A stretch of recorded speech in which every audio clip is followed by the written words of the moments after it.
Hello everyone, welcome back to the channel.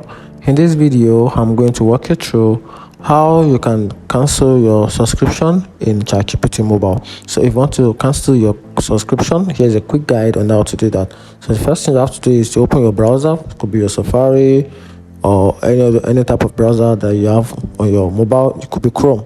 So once you do that, open the HTTP right on the top, then input the website, which is chatgpt.com, or you can also use the open source AI, which is chat.openai.com. Then this will take you down to the ChatGPT website.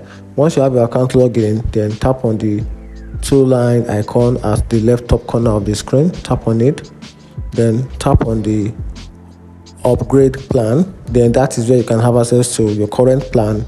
Then you can see my current plan right now is on free plan, so I'm currently running on free plan. But if you have made a subscription from any of this plan below, then from there you can just quickly tap on this, then follow the prompt, and this will take you down to where you can simply cancel your subscription for that particular plan. And that is how you can cancel subscription on ChatGPT mobile. If you find this video helpful, turn on the notification button and follow for more. Thank you.